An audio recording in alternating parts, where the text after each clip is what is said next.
Bueno, sí, le damos gracias a Dios. Tenemos muchas historias, muchas anécdotas que vivimos acá y fue bueno porque el Señor sembró y ahora el Señor está cosechando en la vida de muchos de ustedes y eso nos gozamos juntamente con esto. Y bueno, yo quisiera, esto me ha puesto el Señor en el corazón porque el ámbito mundial hay mucho ruido. Hay mucho ruido, ustedes saben que hay mucho ruido, ¿verdad?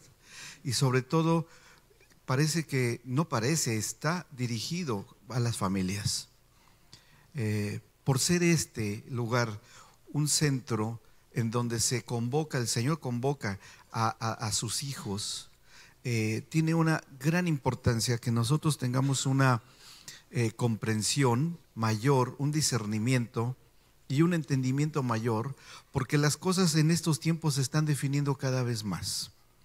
Cada vez más es necesario tener conceptos, tener conocimiento, tener una revelación de lo que justamente significa. Y a mí me parece, y ahora entiendo que el Señor puso en los líderes acá el poner este nombre, porque de alguna manera es profética y se está cumpliendo. Como nosotros leemos Centro Cristiano Familiar, y les voy a decir por qué yo lo veo como algo profético que se deba cumplir, así como acá en otros muchos lugares. Los vientos de doctrina, doctrinas de demonios, que el apóstol Pablo nos dice en el Nuevo Testamento, están ya presentes en el ámbito mundial. Sin embargo, quiero darles una buena noticia. Tengamos paz, tengamos paz. ¿Por qué? Porque todo eso tiene que cumplirse. Pero si dice que son vientos, es porque algo se mueve. El viento mueve, ¿o no? Mueve las hojas secas, mueve las ramas, y si el viento es muy fuerte puede derribar construcciones. Y una construcción cuando está débil, como lo enseña el Señor Jesucristo, que viene un viento fuerte y se puede derribar aún una torre que no tiene buenos cimientos, así también las familias puedan derribarse, porque vientos fuertes de doctrinas pueden tirar a una estructura familiar. Por eso nos vemos en la obligación de tener un acercamiento mayor, una petición al Señor, a su Espíritu, de que nos dé una mayor revelación de la palabra escrita, pero introduciéndonos cada vez más a las profundidades de lo que significa letra por letra, palabra por palabra, todo el contexto de lo que dice la Escritura, para que podamos presentar buena defensa de la fe en la que estamos y en la que vivimos. Amén. Entonces, el tema que yo quiero hablar sobre algo que está ocurriendo actualmente y que debamos de ser fortalecidos a través de escudriñar la palabra y lo que la palabra nos esté hablando. Cuando nosotros leemos, y quiero irme desde el diseño original, desde el principio de los tiempos, cuando el Señor tuvo su idea, ese atributo que Dios no se lo va a poder quitar. Mire, Dios tiene un atributo eterno, una soledad, porque hay un solo Dios verdadero. Dios eternamente, como Dios, va a estar solo siempre. Imagínese usted a un Dios que es amor, que Dios es y que el amor se imparte para que sea amor, para que sea correspondido, pero en esa eterna soledad no hay otro Dios. ¿Me explico? Pero ¿cómo hizo Dios para resolver que su esencia y su sustancia, que es amor, pudiese ser compartida y correspondida? Por eso es que encontramos en la Escritura que Dios está formado, o son tres personas diferentes, pero la figura de estas personas, de estas tres personas, el Padre, el Hijo y el Espíritu Santo, es una estructura de familia. ¿Por qué no se llamó el jefe, el gerente y el obrero? Porque bueno, de alguna manera eso hace, ¿no? El Padre es un jefe, el Señor Jesucristo podría ser el gerente y el obrero el Espíritu Santo. Y bueno, sería una figura empresarial. Y ahora somos hechos a la imagen y semejanza de Dios, que es una empresa. ¿Cómo sería eso? ¿O por qué no eligió ser una estructura militar? El general de los ejércitos, que por cierto por ahí se identifica así, el general, el mando medio y el soldado que ejecuta en la infantería, como quiera, no es una empresa militar tampoco. Muchas gracias, qué buenísimo esto. Voy a venir todos los domingos. No es una estructura militar tampoco, es una estructura de familia. Por eso Él mismo se revela a sí mismo como Padre, como Hijo y como Espíritu Santo. Pero no le bastó a Él tener nada más esa convivencia entre ellos, así, de esa forma. Dijeron, no. A ver, por mi atributo de ser un Dios creador, vamos a crear algo. Y vamos a hacer algo a nuestra imagen y semejanza. Y lo que ellos hacen a su imagen y semejanza es otra familia. Que también hubiera un padre, que también hubiera, ya sé que están pensando, ¿y cuál es la madre? Ahora les voy a explicar. Porque por ahí han surgido de esos vientos de doctrinas cosas terribles, y falsas totalmente, que no nos pueden hacer caer en cosas que no son. E hijos, padres, madres e hijos. ¿Cómo es que esto se va a reflejar en el hombre, en la mujer y en los hijos, en la familia en sí? Se perdió. La imagen y semejanza que Dios había diseñado para las familias se perdió. Y el hombre empezó a vivir en la tierra por causa del pecado, con esa pérdida de identidad familiar. Biológicamente se le fue dado un género al hombre y la mujer para que biológicamente tuviésemos hijos. Y que así es como después se identifica las generaciones, el nacimiento de los hijos, de las hijas, pero meramente como una cuestión biológica hasta ahí. Tal vez con una cuestión de una psicoestructura del ser hombre y del ser mujer, pero hasta ahí nada más. Pero ¿y lo espiritual? Lo espiritual quedó como que el hombre se le puso un velo y perdió eso. Pero vayamos a un principio. Mire, la única parte en la Escritura donde encontramos cuál es la imagen y semejanza de Dios, y no sé si usted lo ha considerado, cuando dice Dios hizo a imagen y semejanza al hombre, a imagen y semejanza de Dios lo creó. ¿Sí? ¿Lo ha leído? Bueno, ¿y cuál es esa imagen de Dios? ¿O cuál es esa semejanza? Algunos pueden decir, es que Dios es amor. Bueno, sí, ciertamente esa es una parte. Que Dios es luz, sí. Dios es espíritu, de acuerdo. Pero no basta esos tres atributos para que nosotros tengamos la unión de ser un concepto de imagen y semejanza de la familia de Dios. Necesitamos más. Y bueno, ¿sabe qué? En la Biblia lo encontramos. Y si nosotros discernimos y estudiamos y esto lo aplicamos a nuestra propia experiencia, hoy las cosas empiezan a cambiar. Empezamos a tener otro concepto de lo que es la familia ante la presencia de Dios. Y ya no somos una familia terrenal. Y terrenal me refiero en el buen sentido, no de pecado, sino una familia que cumple una función en una sociedad, en estos tiempos, con todo lo que implica ser una familia unida por el matrimonio, por el nacimiento de los hijos, con toda una regla social que cumplir, con cuestiones inclusive políticas que cumplir. Eso es una parte, yo le puedo decir, temporal, de mientras estemos acá. Pero nosotros tenemos la obligación hasta cierto punto de tener nuestra visión a lo eterno. Lo dijo al principio el pastor.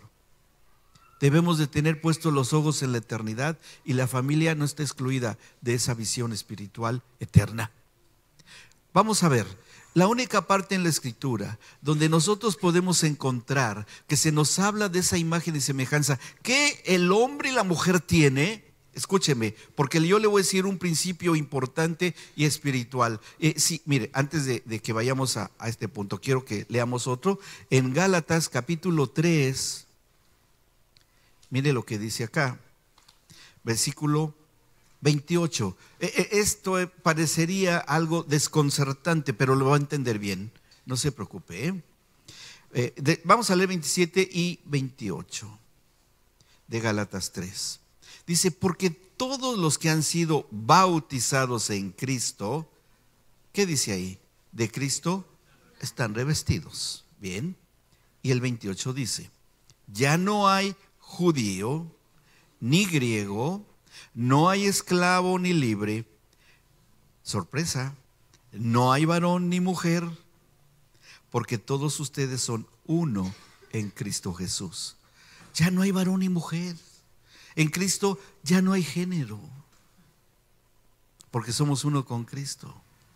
Y bueno, y entonces, ahora que hay tanta cosa de lo del género y todo eso, bueno, lo vamos a descubrir, qué es lo que Dios piensa acerca de esto, para que tengamos paz. ¿Está bien?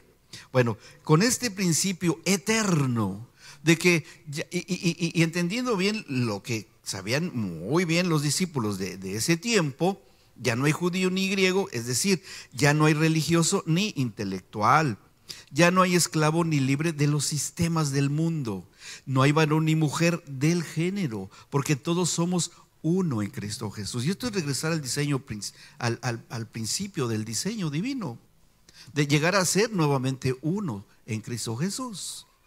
Y bueno, esto ya nos empieza a poner en orden lo que es el diseño original de la familia, a imagen y semejanza de la familia de Dios. Entonces, si somos uno en Cristo Jesús, y yo le pregunto a cada uno de ustedes, ¿son uno en Cristo Jesús? ¿Somos uno en Cristo Jesús? Dígalo con convicción. No, dígalo fuerte. Somos uno en Cristo Jesús. Y no perdemos nuestro género, además, lo seguimos teniendo por cuestiones prácticas. Pero bueno, ahora, con esto, ¿en dónde nosotros podemos entender en esta unicidad? Y este es un término que quiero que quede bien firme y reafirmado entre nosotros. Una cuestión es la unidad y otra cosa es la unicidad. La unidad, yo puedo tener en una universidad, puedo tener un montón de alumnos, hombres, mujeres de varias edades, de varios estratos sociales, de varias costumbres culturales, un universo, un microuniverso. Y hay unidad, porque todos van al mismo salón, con el mismo maestro, la misma asignatura, y todos tienen algo en común, pero no hay unicidad. Porque hay individualidad, ¿me explico? Aunque están unidos, pero cada uno es una persona. La unicidad va más allá de la unidad. La unicidad es una fusión, es una unión tan estrecha que ya se confunde uno y dice uno, a ver, aquí no entiendo, aquí como que hay. ¿Y sabe cuál es el perfecto ejemplo de la unicidad? Un hijo.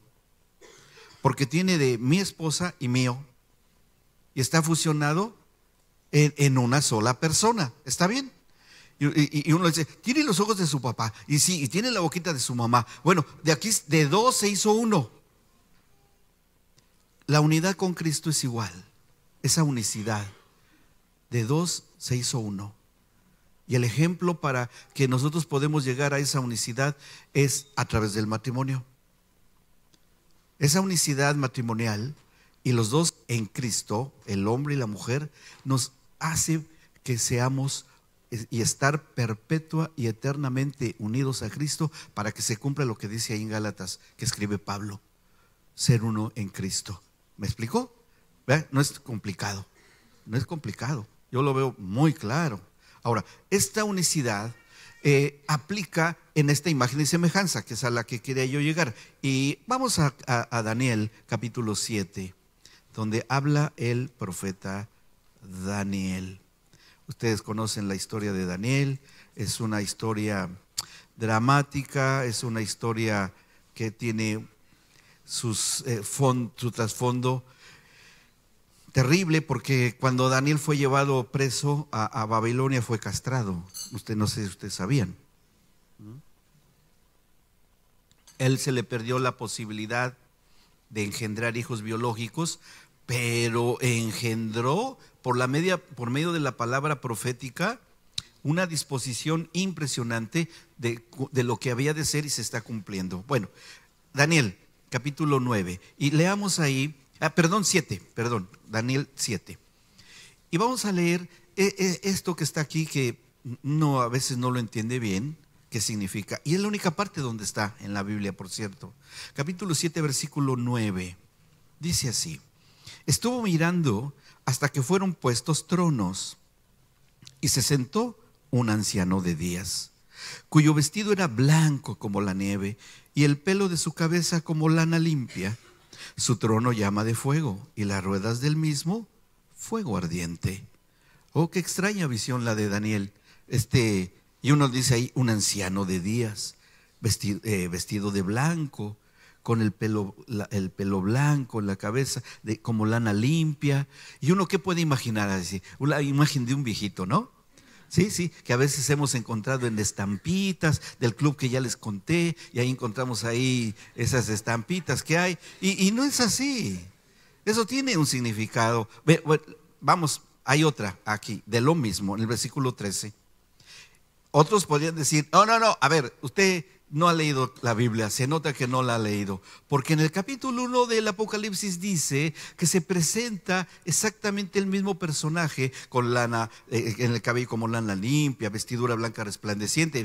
Permítame, vamos allá, no sea impetuoso, yo no procuro no serlo tampoco, ¿sí? En el versículo 13 dice, miraba yo en la visión de la noche, y he aquí con las nubes del cielo venía uno como un hijo de hombre, que vino hasta el anciano de días, y le hicieron acercarse delante de él, y le fue dado dominio, 14, dominio, gloria y reino, para que todos los pueblos, naciones y lenguas le sirvieran. Su dominio es dominio eterno, que nunca pasará, y su reino uno, que no será destruido. Y ahí sí, ¿de quién está hablando? A ver, los intérpretes de la palabra que seguramente hay acá. Ahí sí, ¿de quién está hablando? Del Hijo. Y entonces, ¿quién era el otro? Eso está bien bueno aquí. Se está poniendo interesante. Y finalmente, versículo 22. Dice, hasta que vino el anciano de días y se dio el juicio a los santos del Altísimo, y llegó el tiempo y los santos recibieron el reino.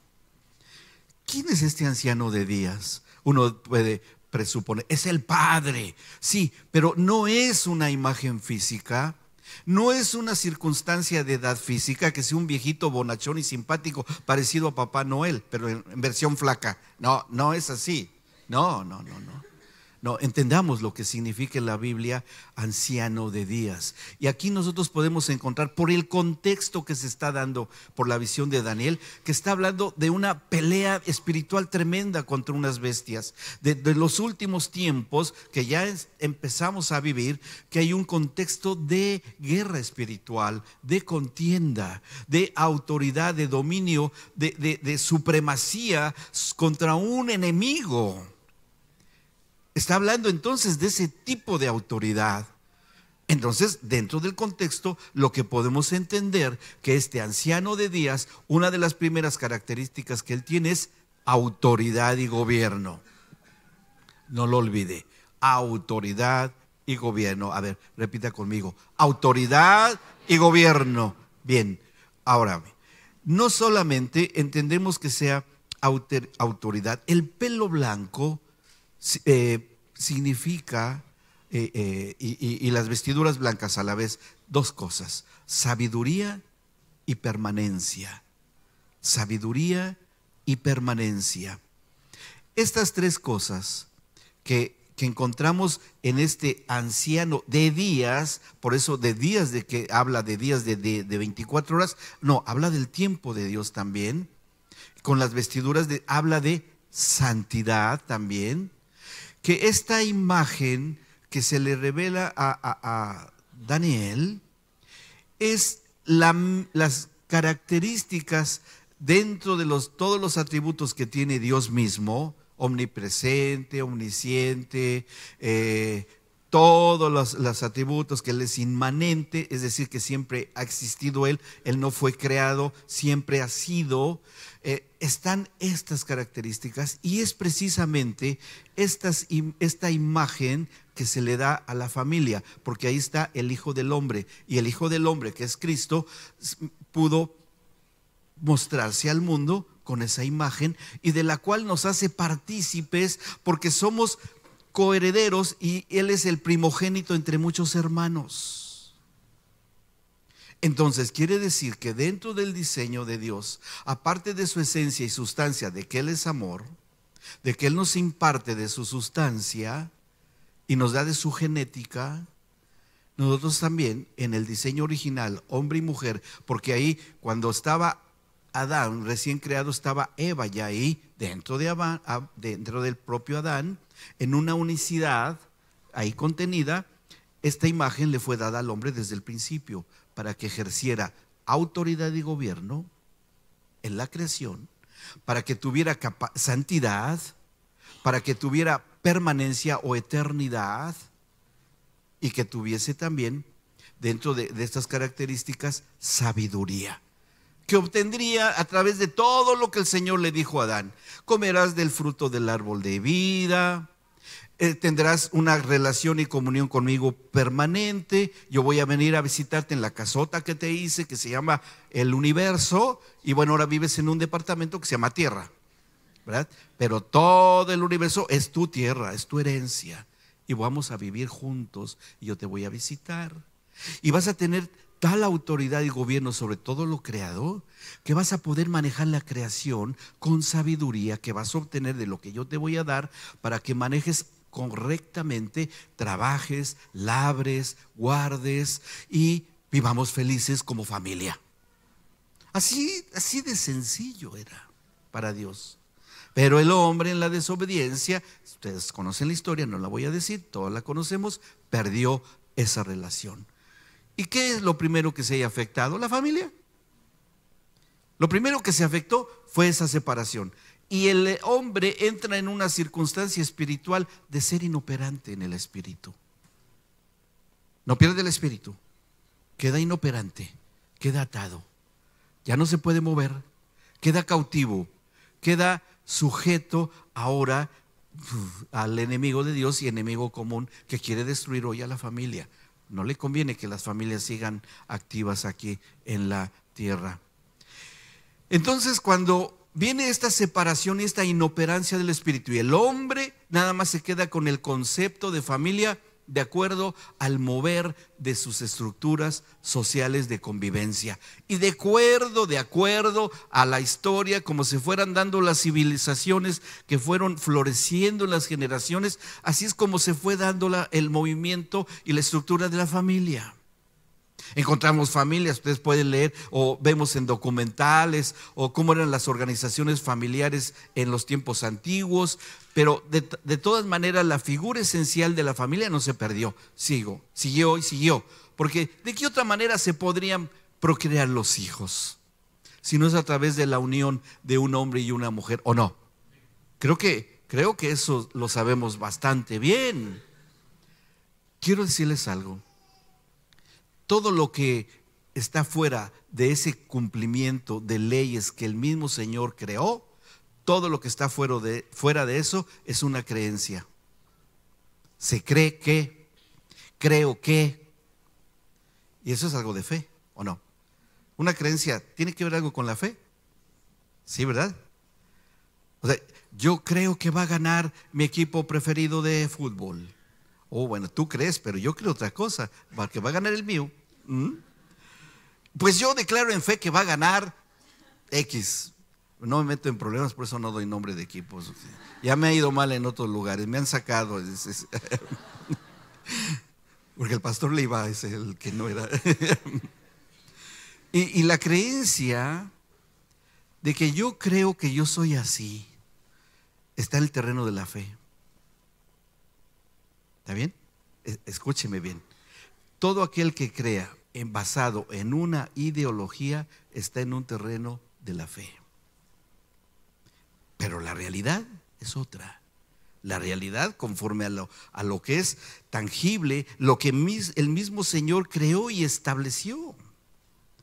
Bueno, y tener una creencia basada en hechos demostrables y sólidos, y que para nosotros como criaturas de Dios podemos demostrar, podemos vivir, podemos dar cuenta de eso, pues esta creencia pasa de ser materia de fe a una realidad o una verdad presente.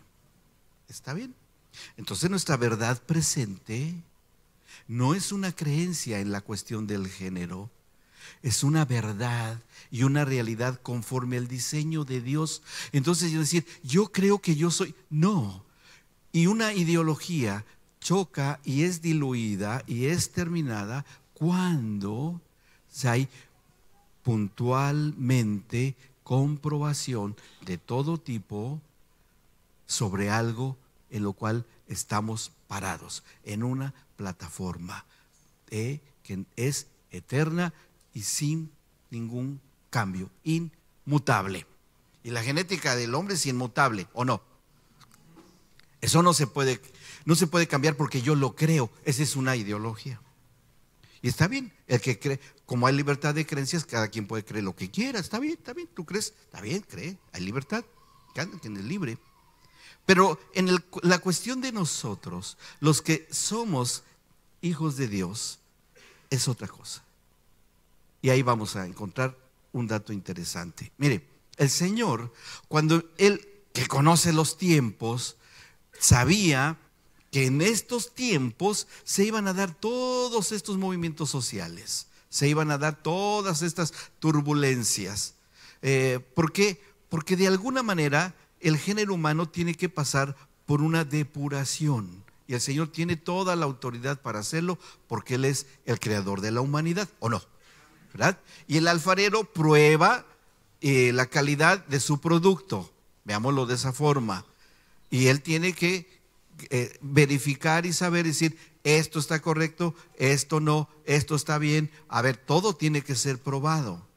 Y no es la excepción que la sociedad humana sea probada por su propio creador, para que Él vaya pudiendo decir, bien, de este lado está esto y de este lado está esto otro. Tuviste la oportunidad de estar acá, pero no quisiste, bueno, entonces estás de este lado. Y el juicio que viene de Dios, como leímos ahí, pues Él es el que lo establece. Y Él decide qué funciona y qué no. Depende, pero nos da la oportunidad de poder saber ubicarnos y decir, a ver, yo salgo de acá porque tengo esta firme creencia. Sí, es creencia, pero más que creencia, porque es una realidad. Entonces yo quiero mejor estar en esta realidad. Y la realidad es que regresemos al diseño original de familia.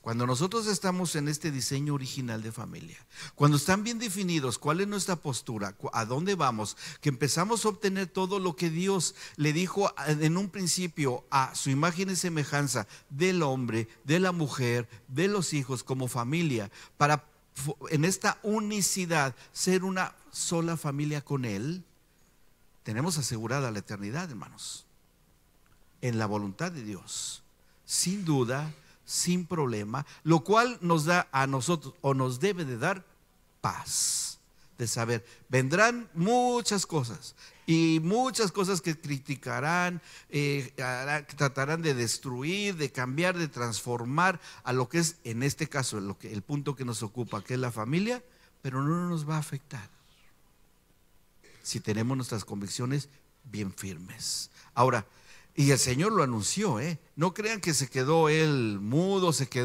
no, Él empezó a educar al género humano a través de su palabra, para que se cumpliese eso.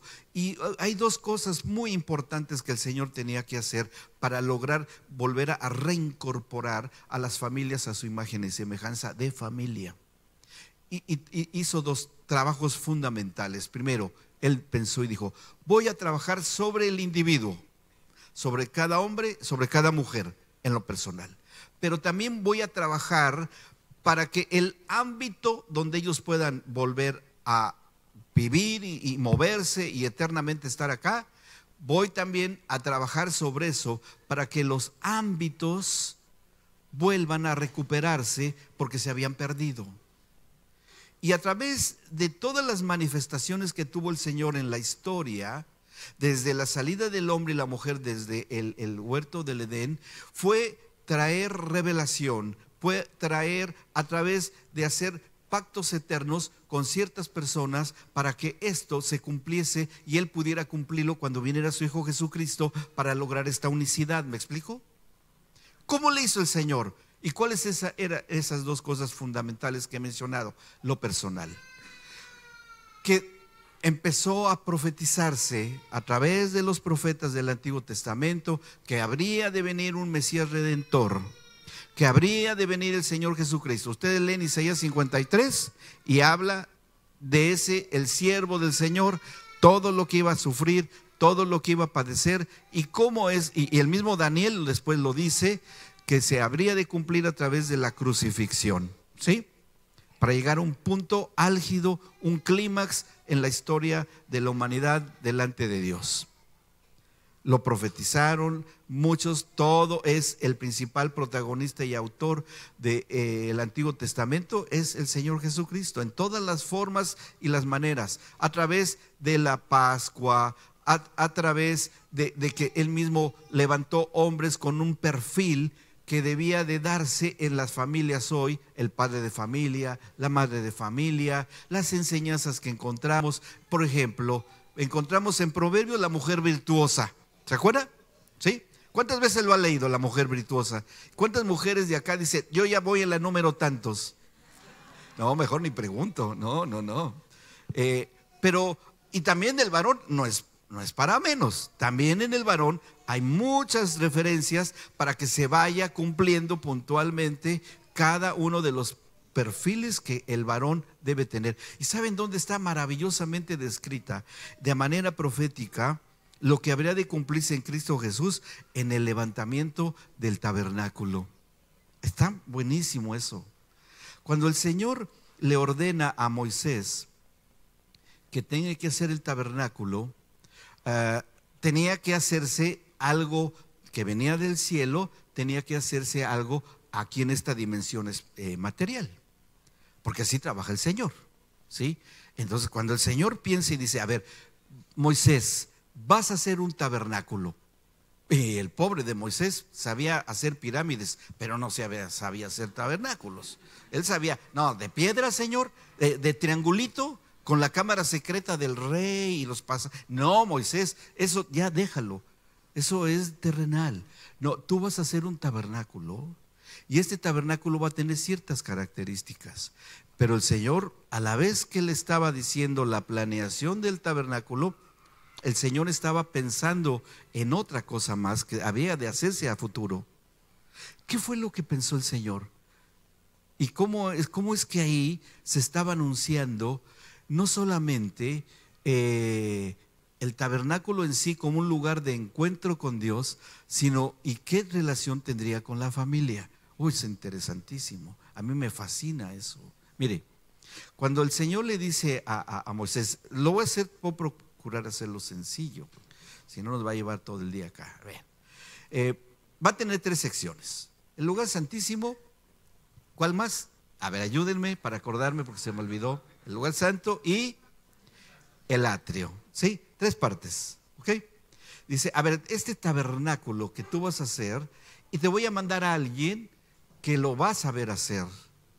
Y el Señor por ahí escoge a un hombre que se llamó Bezalel.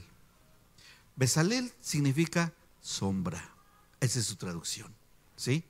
Dice, te voy a mandar a sombra, ya traducido, para que haga el tabernáculo. ¿Y por qué tenía que ser él? Porque él es constructor y él es la sombra de lo que va a venir después. Y bueno, ahí se van atando los cabos. Dice, a ver, en el lugar santísimo va a haber dos sacerdotes, a través, tu hermano Aarón lo va a empezar, pero va a haber dos sacerdotes allí, ¿eh? Bueno, primero le dijo que nada más uno, pero en realidad había dos. El sacerdote humano, el hombre, y el sacerdote espiritual, que ya estaba presentándose ahí a través de la presencia de Dios para oficiar dentro del lugar santísimo. Dice, aquí en el lugar santísimo siempre va a haber dos sacerdotes, ¿sí? No va a entrar cualquiera. De los humanos, el que sea hijo del hombre solamente va a poder entrar en santidad, nada más. Está bien, Señor. Y aquí va a haber ciertas cosas que tienen significado, pero quiero avanzar a la otra parte. En el lugar santísimo, en el lugar santo, vas a poner otras cosas. Porque allí va a haber varios sacerdotes. Y en esos varios sacerdotes que están dentro de lo mismo, que están ejerciendo un sacerdocio, va a haber varias cosas que estos sacerdotes van a tener que hacer. Van a tener, por ejemplo, un altar donde va a haber incienso. Y lo van a tener que cambiar y estar renovando. Y ahora ya aprendí, ayer mi amigo Ariel me explicó que era el incienso y todo, y gracias por la enseñanza le doy, porque él es sabio en esas cosas, en otras más. Y entendí que había que poner el incienso elaborado en palitos o la maderita para que hubiese incienso siempre. Y los sacerdotes que entraban ahí tenían que estar cambiando constantemente y que hubiera siempre incienso, ¿sí?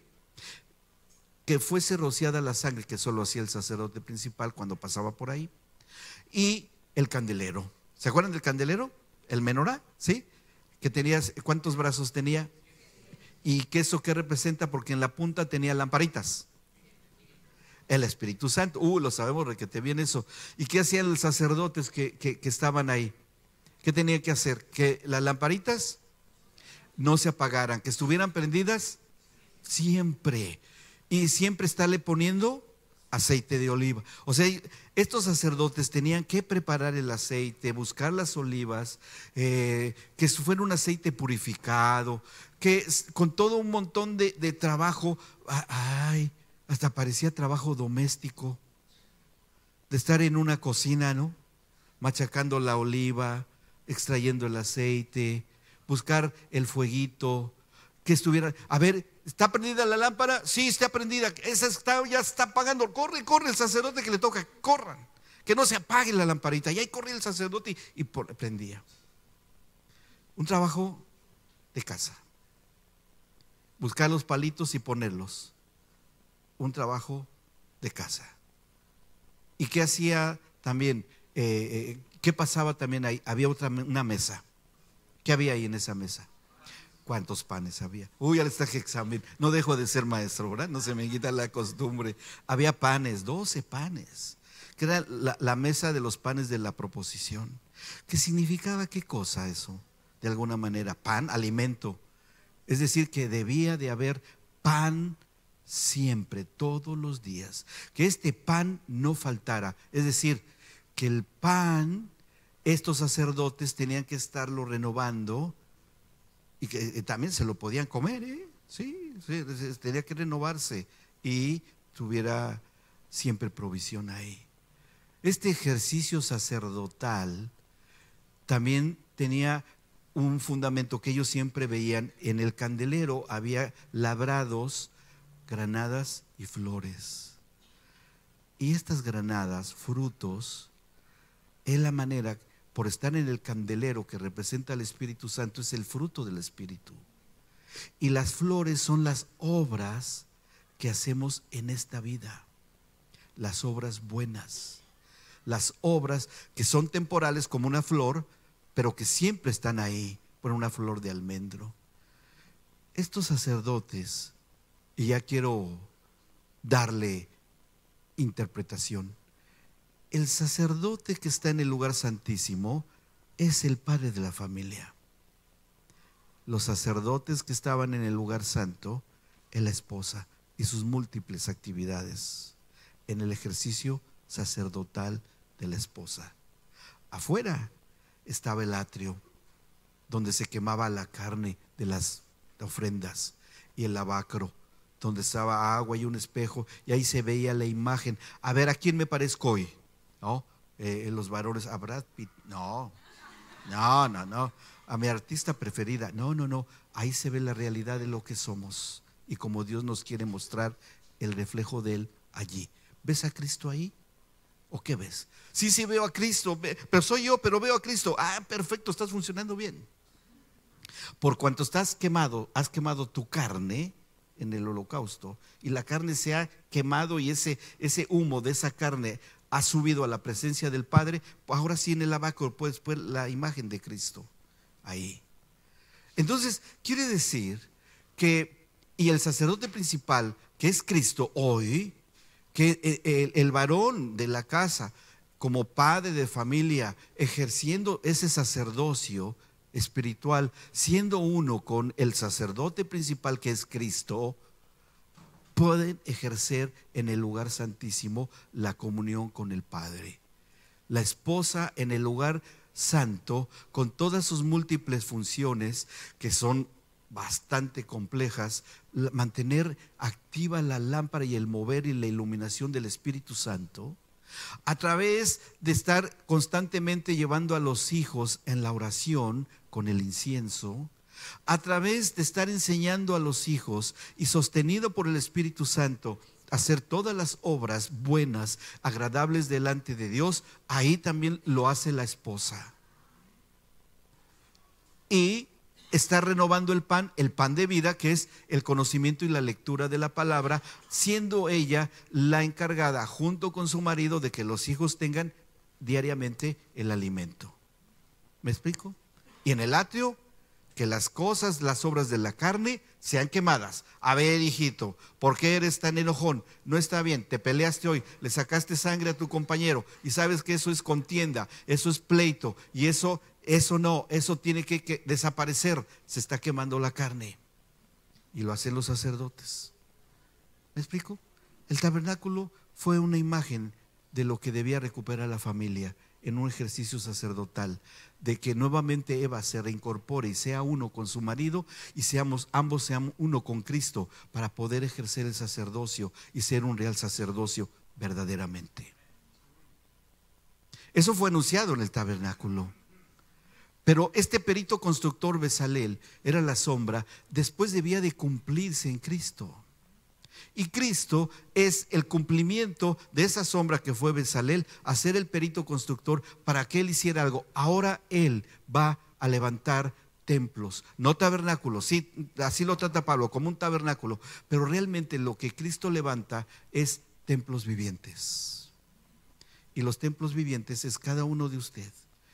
Y la fusión y la unicidad que hay en el matrimonio entre un hombre y una mujer es hacer de dos personas diferentes, hacer un solo templo, para que en este único templo esté actuando el sacerdote principal, que es Cristo, para que él pueda ejercer su oficio sacerdotal juntamente con el marido, para que él juntamente con la esposa pueda ejercer sus actividades sacerdotales en la familia, para que los hijos aprendan y estén siendo instruidos, y los sacerdotes nuevos que van entrando se les enseña, se les educa, se les va reformando sus estructuras terrenales que son necesarias a través de la educación, digamos, secular, pero que la educación espiritual la vayan teniendo ambos, el esposo y la esposa, para ser templos vivientes, para que la unión de todos estos templos vivientes,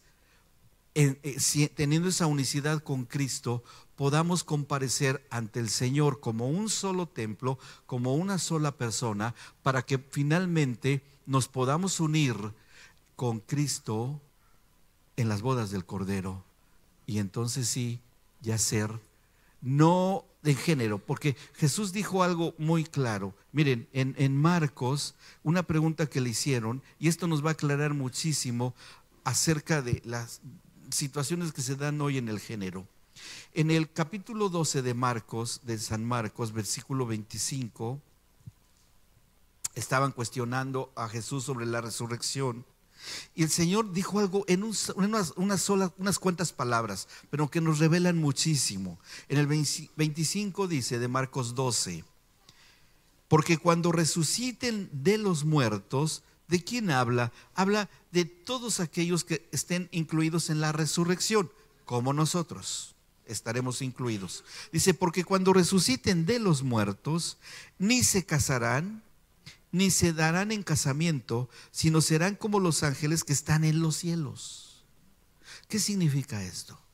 Que cuando estemos con el Señor, el género biológico que tenemos acá va a ser irrelevante, porque seremos lo que somos hoy, en esencia, espíritu. Porque el espíritu de una mujer hoy, acá, hija de Dios, el espíritu de un hombre hoy, acá, hijo de Dios, se unirán para ser un solo espíritu con el Espíritu Santo para unirse a Cristo por la eternidad. Y no tiene que ver el género. El género, la diferencia de género es una cuestión terrenal.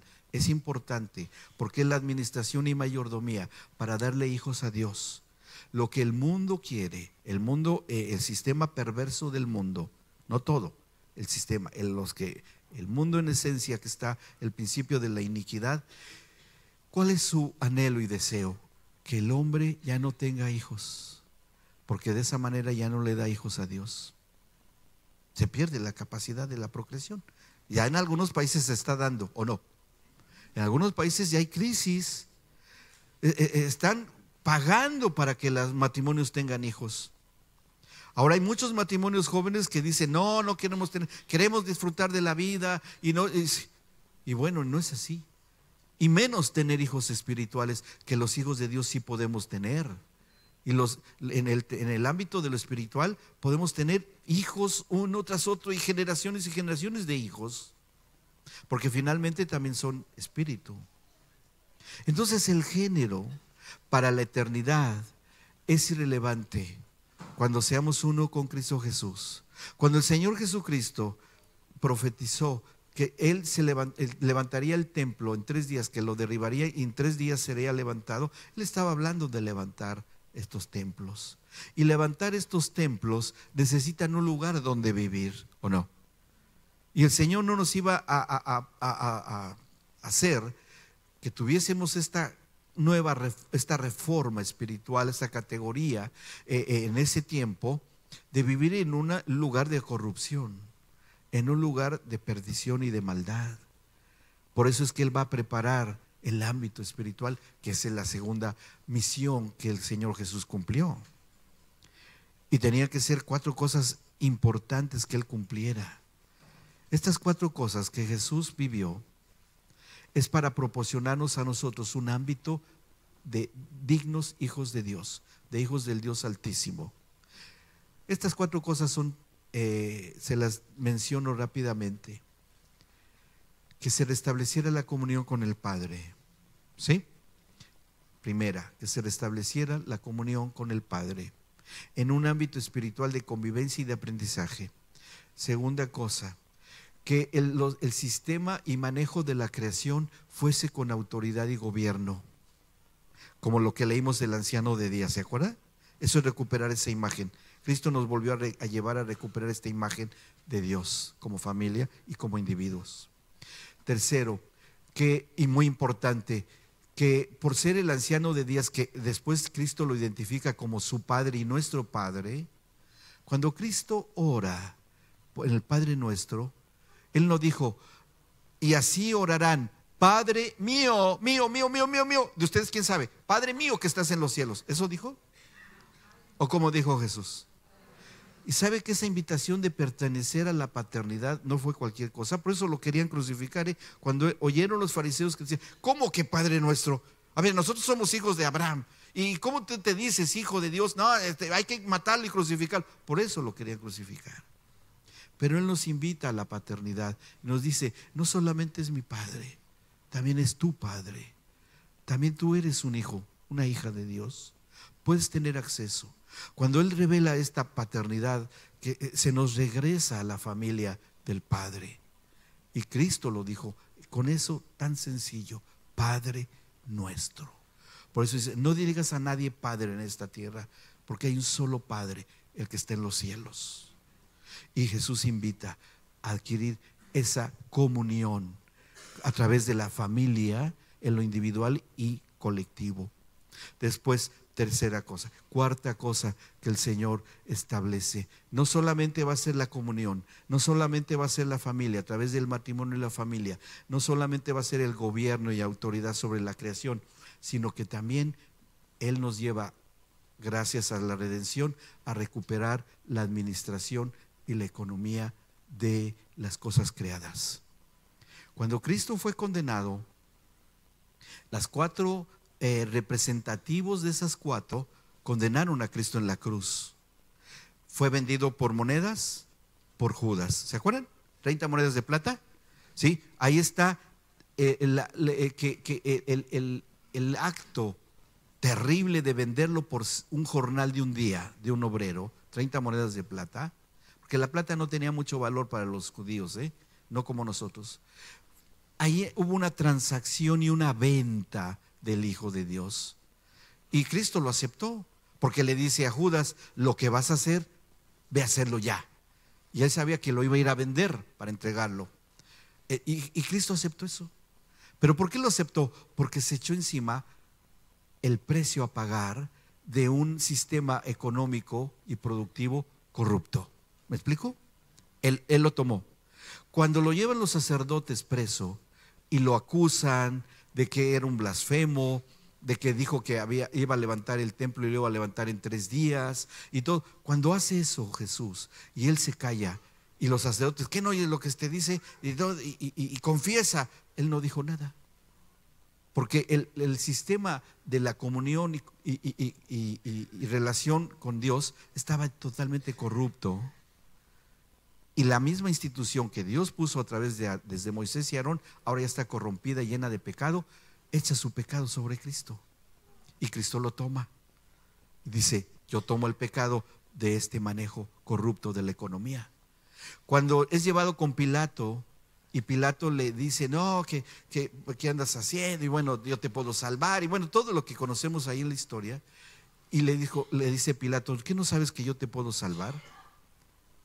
Y Jesús callaba. Dice: habla de algo.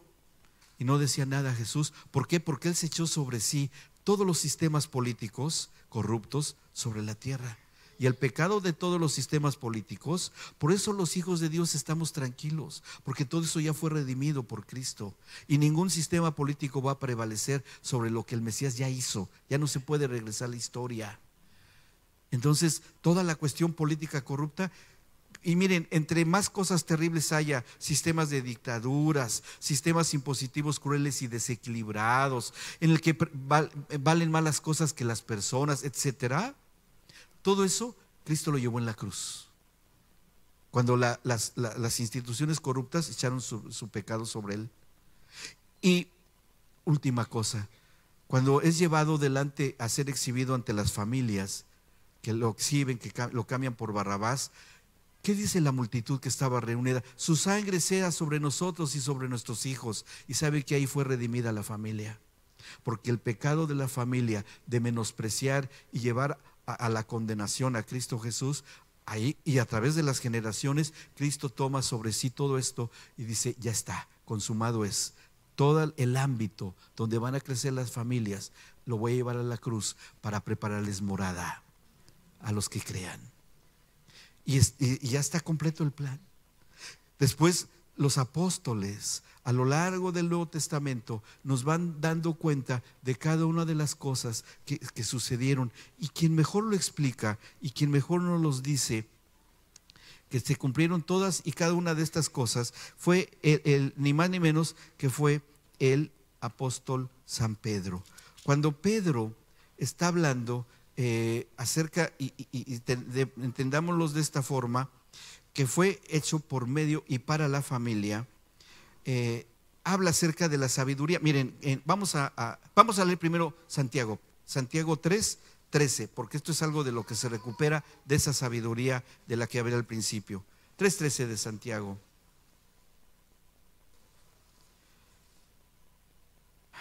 Dice en el versículo 13: ¿quién es sabio y entendido entre ustedes? Muestre por la buena conducta sus obras en sabia mansedumbre.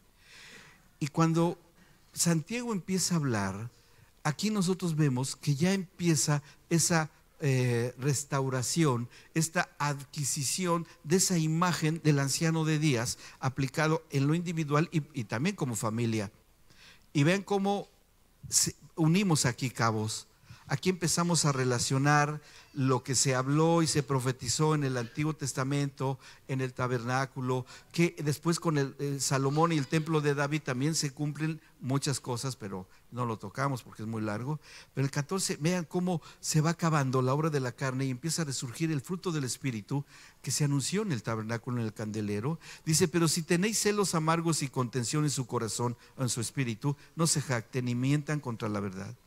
Porque esta sabiduría no es de la que desciende de lo alto, sino terrenal, animal, diabólica. Porque donde hay celos y contención, allí hay perturbación y toda obra perversa. Entonces, esta recuperación de esta imagen solamente se iba a lograr a través de la redención en Cristo. Ya lo anuncia Santiago, y vaya que él lo tuvo que aprender, porque él como hermano o medio hermano de Jesucristo, bueno, cuando se le aparece su hermano resucitado, porque dice que se le apareció a él, no vean todo cómo se puso, se le caía la ropa y se le volvía a subir como yo así, dice: ¿cómo? Entonces si eras el Mesías, y yo viví contigo toda mi vida, y hasta me enojé contigo, y mis hermanos y mis hermanas te mandamos a que te mataran, y ahora te mataron. Pues sí te mataron, pero ni fui a la crucifixión porque tenía miedo y vergüenza, pero estás aquí. Y sí, hermano, estoy acá y te amo. Es más, tú vas a ser el pastor acá. Y él fue constituido como el primer pastor en Jerusalén, en donde tomó decisiones muy importantes. Bueno, pero es otra historia. Primera de Pedro, vamos, Primera de Pedro. Por eso es que el apóstol Pedro, en el capítulo 2, Primera de Pedro 2, lo dice en un solo versículo: cómo es que se vuelve a restablecer dentro del ámbito de la familia, y lo vamos a encontrar, este acto redentor en Cristo. Dice así en el versículo 9: mas ustedes son, ¿qué dice? Linajes. ¿A qué le suena eso? ¿Le suena familia? ¿Verdad? Ustedes son familias escogidas.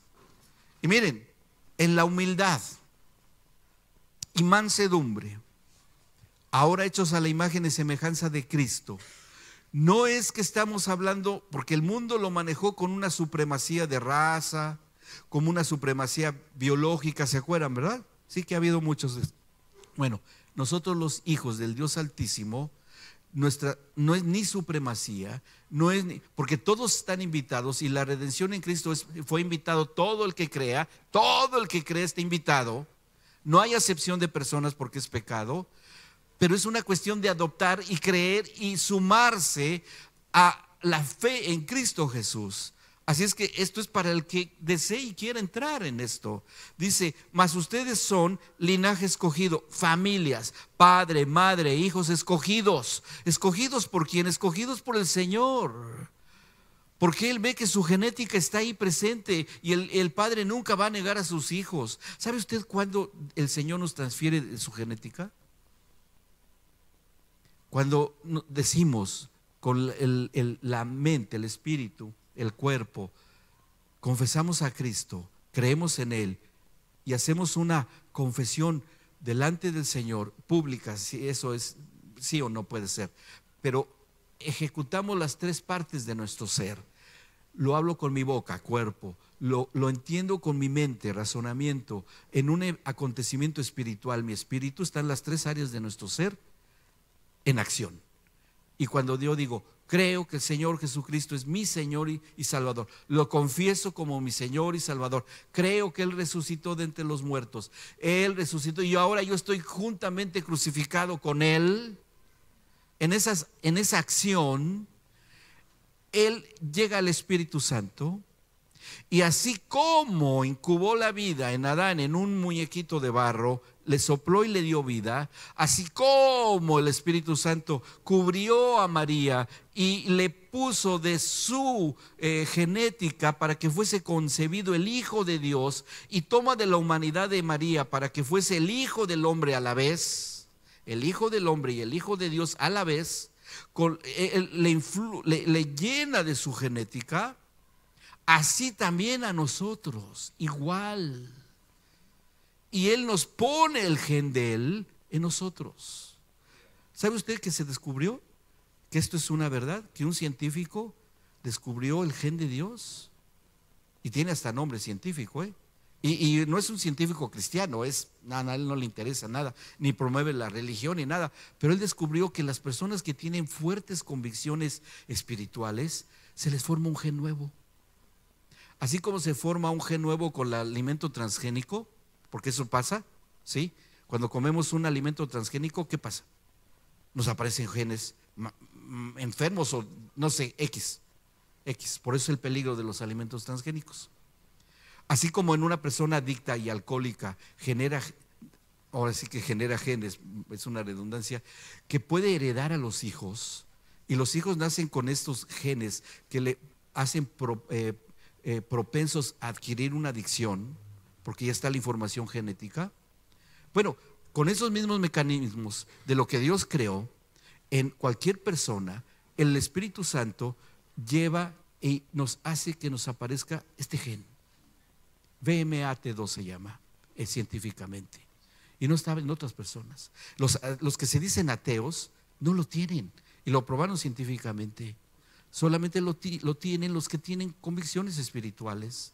Entonces el Señor ahí nos llena de su gen y nacemos de nuevo, porque una criatura cuando nace de nuevo no adquiere la genética de su padre y de su madre, ¿o no? Cuando nacemos de nuevo adquirimos la genética del Padre, que es nuestro Padre que está en los cielos, y de la fusión de un hombre y una mujer, que son nuestros padres, que son uno, para ser hijos del hombre. Sencillo, ¿no? Lo hizo fácil el Señor. Entonces, cuando nacemos de nuevo, tenemos esa genética, podemos comparecer, tener comunión, tener relación y verdaderamente ser hijos del Dios Altísimo por la obra del Espíritu Santo. Y sabe que cuando tenemos esa genética y nos movemos en ella, nos desarrollamos en ella y vamos cumpliendo el sacerdocio, vamos entendiendo lo que está escrito acá, y seguimos leyendo Primera de Pedro. Estamos en el capítulo 2, versículo 9. Dice, real sacerdocio. Ahí está. Real sacerdocio tiene autoridad y gobierno a través de un ejercicio sacerdotal. ¿Quién es ese ejercicio sacerdotal? Ya lo hablamos. Lo hace el padre de la familia. ¿Por qué? Porque él es la cabeza. Y sabe usted, le doy un dato interesante también. La distribución del tabernáculo, que es el lugar santísimo, el santo y el atrio, que es la distribución también de nosotros como cuerpo humano. El lugar santísimo, que fue en el tabernáculo, tenía que resolver Dios cuando se levantaran los templos vivientes. Dice, bueno, ya no hay templos, ya no hay tabernáculos, ahora hay templos de hueso y carne, que son mis hijos que puse mi genética. Pero ahora, ¿dónde pondré el tabernáculo? El lugar santísimo, ¿dónde lo pondré? Y bueno, tuvo una ocurrencia genial el Señor, porque y Salomón da la clave, ¿eh?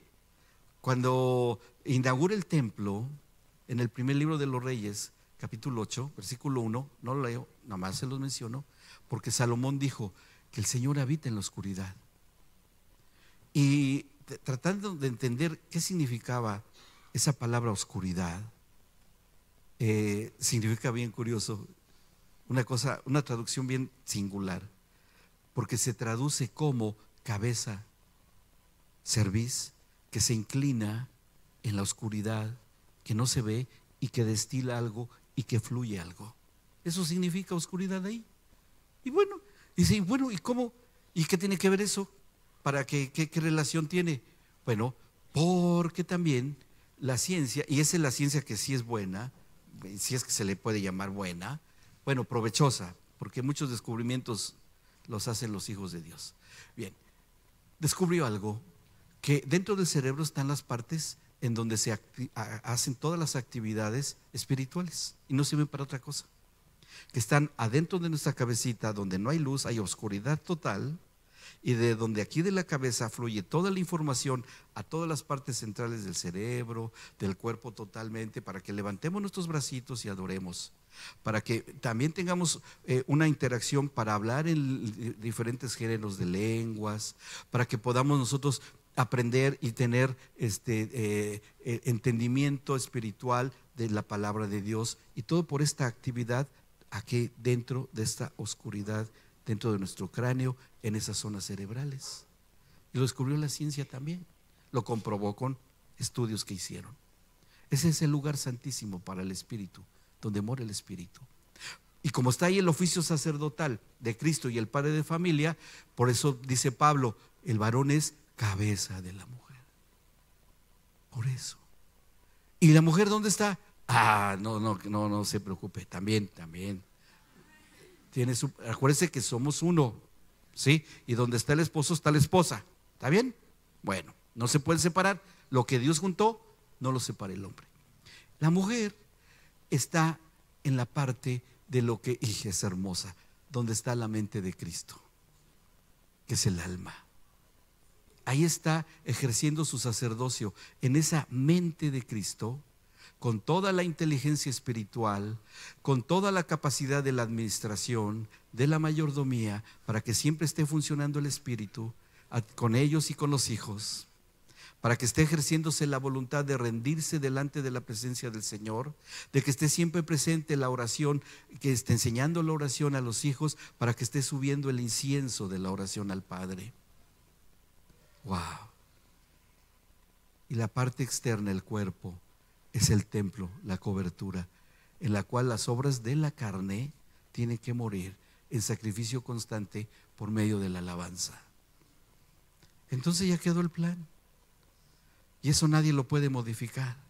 Si usted, que lo es un templo viviente, en donde está la presencia del Espíritu Santo, donde usted tiene la genética del Padre, que se lo inyectó y se lo puso el Espíritu Santo, donde tiene usted un género, si bien temporal, para darle hijos, linaje escogido al Señor, no nos preocupa que una ideología choque contra una verdad espiritual inmutable.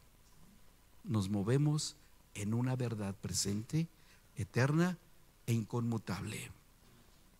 Así es que la ideología, pero hay que enseñarle a nuestros hijos, hay que llevarlos a esta realidad. Ahora, terminamos leyendo el versículo 9 de Primera de Pedro. Somos nación santa. Y nación, ¿cómo lo entendemos? ¿Se acuerdan que dijimos que la imagen del anciano de Días también era de santidad? ¿Sí? Bueno, aquí está, nación santa, santidad. ¿Y para qué es esta santidad? ¿Y por qué una nación? Porque una nación es un conjunto de familias. Y esta nación en santidad le va a ser dado algo, como leímos en el libro de Daniel. Se nos será dado el juicio a los santos. ¿Para enjuiciar a quién? ¿Qué vamos a hacer? Cuando vengan las bodas del Cordero, el Hijo de Dios, con toda la autoridad, con el cetro de poder que Él tiene, va a enjuiciar a las naciones. Y como ya está casado con su esposa, que es la iglesia, que somos nosotros, estaremos como jurado, porque dice que nosotros juzgaremos a los ángeles y a la creación. Entonces el esposo va a estar como juez y su esposa como jurado, y ahí van a comparecer todos aquellos que se levantaron en contra de la voluntad de Dios, y esperemos que ganemos muchos de esos y que no estén allí a través del evangelismo, porque nosotros sabemos a dónde vamos. Y esa capacidad de juicio que nos va a ser dada, como profetizó Daniel, se va a hacer porque se va a hacer. En el juicio del trono blanco va a ser así, grandes y pequeños. Y va a haber todas estas naciones, pero es en base a la santidad en la cual vivamos hoy. Y finalmente, pueblo adquirido por Dios, comprado.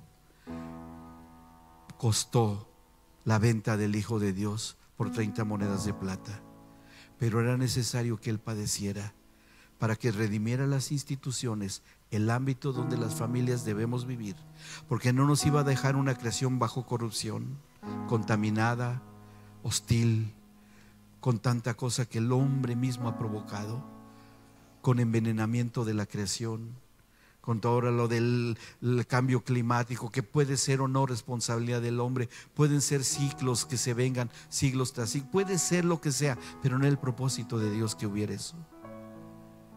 Cuando venga el tiempo en el que los hijos del Dios Altísimo, viviendo en unión con el esposo eterno, el sacerdote eterno, podamos entonces sí, junto con nuestras generaciones, decirle a los que vendrán después, porque seguirá habiendo después, viviendo nosotros en la casa del Señor, la nueva Jerusalén, podamos entonces sí alabar al Señor y decir juntamente con Él: todo se ha consumado. Pero todo empieza desde hoy, aquí, en usted, en su corazón, en su deseo de agradar al Padre y decirle: Señor, yo quiero ser esa esposa prometida. Yo quiero ser ese hijo del Dios Altísimo. Yo quiero ser, Jesús, tu hermano, porque tú eres el primogénito entre muchos hermanos. Yo quiero ser el esposo o la esposa, que seamos una sola carne, en una unicidad, para poder ser uno solo contigo y realmente formar y ser la familia de Dios en su diseño original. ¿Cuántos quieren eso? ¿Cuántos lo desean?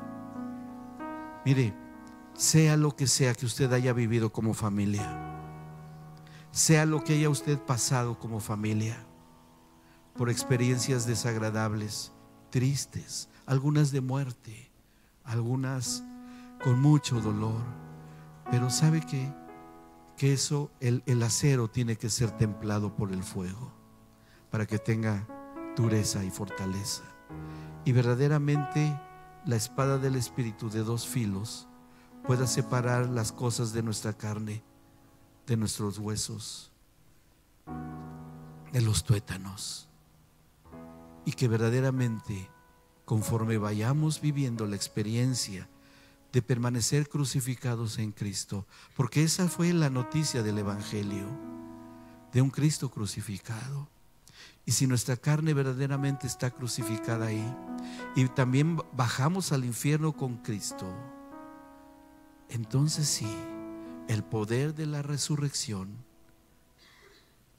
el poder de Dios, nos podrá levantar y hacernos fuertes para resistir los embates del enemigo, y que nuestras familias las santifiquemos, las apartemos, las cuidemos y transmitamos podamos impartir de la gracia del Padre a nuestras generaciones, y con el poder de Dios, con la imposición de manos del Padre y de la Madre a los hijos, con participar de la cena del Señor en su casa, en su hogar, porque ahí está el sacerdote principal en la primera iglesia, que es la familia.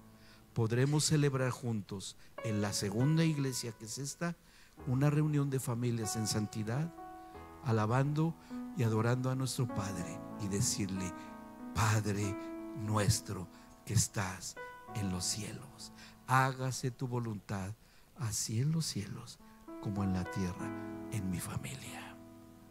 Tengamos paz, hermanos. Todo está ganado y todo está consumado. Póngase de pie, por favor.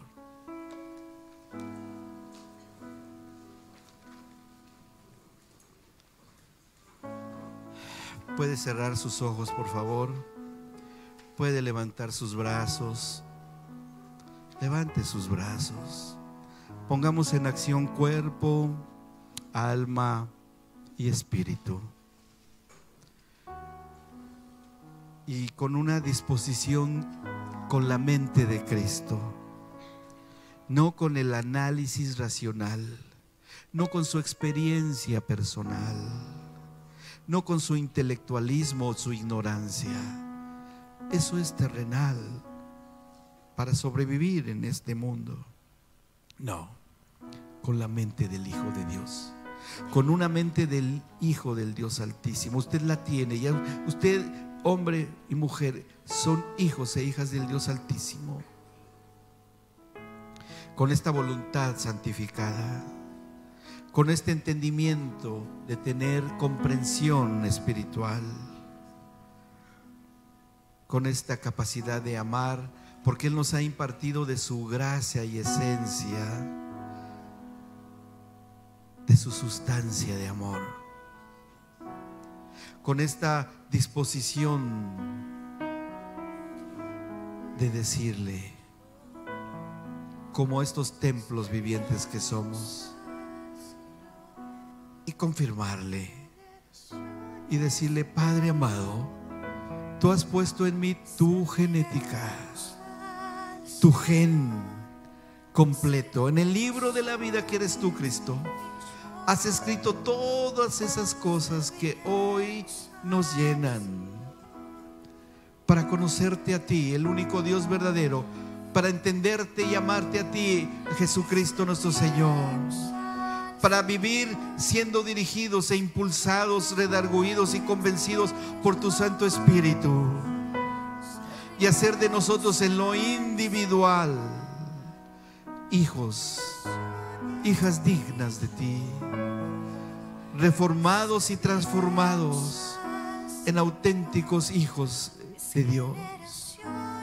Ser padres y madres competentes, porque ese es nuestro ministerio de familia, ser ministros de familia competentes, de poder rendir nuestro cuerpo en sacrificio vivo y agradable a Dios, que es nuestro culto con entendimiento y voluntad, de que nuestra carne desaparezca, de que las obras de la carne desaparezcan, de que los celos, las iras, las contiendas, las mentiras, el adulterio, la fornicación, la inmundicia sexual,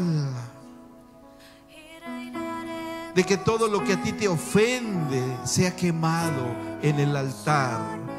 Y mientras nuestra carne es quemada, podamos ver reflejado entonces sí tu imagen en nosotros, en Cristo Jesús. Señor, llénanos más de ti para adorarte y alabarte y verdaderamente ser uno contigo por la eternidad.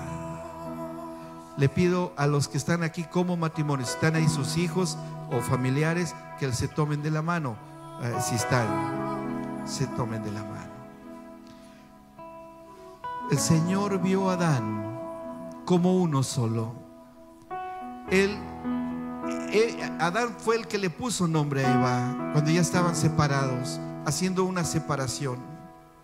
El hombre sí separa a la mujer, el Señor no. El Señor nombró a los dos Adán, porque como leímos al principio, en Cristo Jesús ya no hay hombre ni hay mujer. Usted es uno con su cónyuge. Las cosas viejas pasaron, todas han sido hechas nuevas, y todo ha sido hecho nueva. Su relación matrimonial ha sido hecho nuevo, y usted le ha impartido de su genética, que usted tiene la del Padre. Ahora también se la ha podido impartir a su familia, a sus hijos, nietos, sobrinos. Bueno, su genética ya está impartida, y todos los que estamos acá somos uno con el Señor. Y lo que podemos decirle: Señor, repitan conmigo todos: somos uno en Cristo Jesús, y Cristo Jesús es uno con el Padre por la eternidad. Amén, Señor, y amén. Quiero decirle algo, ya con estas palabras termino. La familia en el mundo se maneja con nombre y apellido. ¿Sí? Se maneja como la familia disfuncional, como la familia ensamblada, como la familia igualitaria. Tiene nombre y apellido, ¿sí? Si usted no lo sabe, ha llegado el tiempo que hablemos de nuestro apellido. Y usted lo ha visto aquí domingo tras domingo. Por eso decía que es profético, porque nosotros somos la familia cristiana. Y si vamos a hablar de familia, donde esté usted, diga: yo soy de la familia cristiana, no de otra familia, de la familia cristiana. Así lo vamos a manejar. Dios les bendiga y les guarde. Amén.